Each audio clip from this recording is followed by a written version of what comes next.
ನಮಸ್ಕಾರ ವೀಕ್ಷಕರೇ, ಇದು ಸತ್ಯ. ಪೋಪ್ ಫ್ರಾನ್ಸಿಸ್ ಅವರ ಮಾಜಿ ಸಲಹೆಗಾರ 75 ವರ್ಷದ ಏಂಜೆಲೋ ಬೆಚ್ಚು ಒಮ್ಮೆ ಸ್ವತಃ ಪೋಪ್ ಸ್ಪರ್ಧಿ ಎಂದು ಪರಿಗಣಿಸಲ್ಪಟ್ಟ ಇವರು ವ್ಯಾಟಿಕನ್ ಕ್ರಿಮಿನಲ್ ನ್ಯಾಯಾಲಯವನ್ನು ಎದುರಿಸಿ 5 ವರ್ಷ 6 ತಿಂಗಳು ಜೈಲು ಶಿಕ್ಷೆ ಪಡೆದ ಕ್ಯಾಥೋಲಿಕ್ ಚರ್ಚ್ನ ಅತ್ಯಂತ ಹಿರಿಯ ಪಾದ್ರಿಯಾಗಿದ್ದಾರೆ.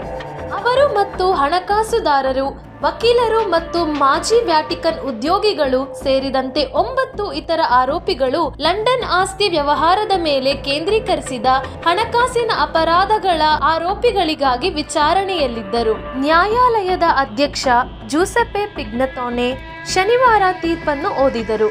ಏಂಜೆಲೋ ಬೆಚ್ಚು ಹಣಕಾಸಿನ ದುರುಪಯೋಗ, ಕಚೇರಿಯ ದುರುಪಯೋಗ ಮತ್ತು ಸಾಕ್ಷಿಗಳನ್ನು ಟ್ಯಾಂಪರಿಂಗ್ ಮಾಡಿರುವುದನ್ನು ಖಂಡಿಸಿದರು. ಅವರ ವಕೀಲರಾದ ಫ್ಯಾಬಿಯೋ ವಿಗ್ಲಿಯೋನೆ ಅವರು ಶಿಕ್ಷೆಯನ್ನು ಗೌರವಿಸುತ್ತಾರೆ, ಆದರೆ ಖಂಡಿತವಾಗಿ ಮನವಿ ಮಾಡುತ್ತಾರೆ ಎಂದು ಹೇಳಿದರು. ಅವರಿಗೆ 8,000 ಯೂರೋಗಳ ದಂಡವನ್ನು ವಿಧಿಸಲಾಯಿತು.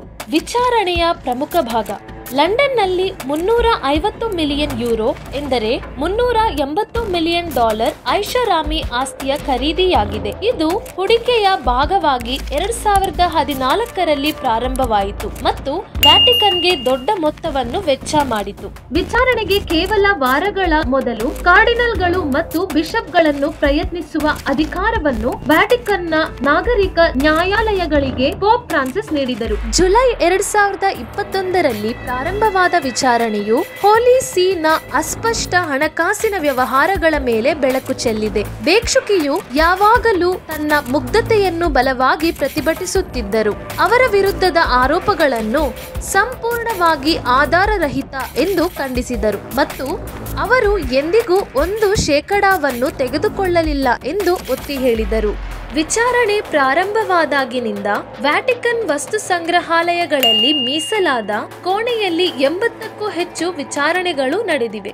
ಏಂಜೆಲೋ ಬೆಚ್ಚು 2011ರಿಂದ 2018ರವರೆಗೆ ಪೋಪ್ ಅವರೊಂದಿಗೆ ಹೆಚ್ಚು ನಿಕಟವಾಗಿ ಕೆಲಸ ಮಾಡುವ ವ್ಯಾಟಿಕನ್ ಇಲಾಖೆಯಾದ ರಾಜ್ಯ ಸಚಿವಾಲಯದಲ್ಲಿ 2ನೇ ಸ್ಥಾನದಲ್ಲಿದ್ದರು. ಅವರ ವಿರುದ್ಧದ ತನಿಖೆಯ ಬಗ್ಗೆ ತಿಳಿಸಿದ ನಂತರ ಸೆಪ್ಟೆಂಬರ್ 2020ರಲ್ಲಿ ತಟ್ಟನೆ ರಾಜೀನಾಮೆ ನೀಡುವ ಮೊದಲು ಸಂತರ ಸೃಷ್ಟಿಗೆ ಸಂಬಂಧಿಸಿದ ಇಲಾಖೆಯನ್ನು ಮುನ್ನಡೆಸಲು ಅವರನ್ನು ಸ್ಥಳಾಂತರಿಸಲಾಯಿತು. ಆರಂಭದಲ್ಲಿ 125,000 ಯೂರೋಗಳ ತನಿಖೆಯ ಬಗ್ಗೆ ಈ ಹಣವನ್ನು ಅವರು ಸಾರ್ಡಿನಿಯಾದ ಚಾರಿಟಿಗೆ ದೇಣಿಗೆ ನೀಡಿದರು ಎಂದು ಭಿಕ್ಷುಕಿಯು ವಿಚಾರಣೆಗೆ ತಿಳಿಸಿದರು. ಆದರೆ ಇದು ಸಂಸ್ಥೆಯನ್ನು ನಡೆಸುತ್ತಿದ್ದ ಅವರ ಸೋದರನಿಗೆ ಪ್ರಯೋಜನವಾಗಿದೆ ಎಂದು ಪ್ರಾಸಿಕ್ಯೂಟರ್ಗಳು ಆರೋಪಿಸಿದ್ದಾರೆ.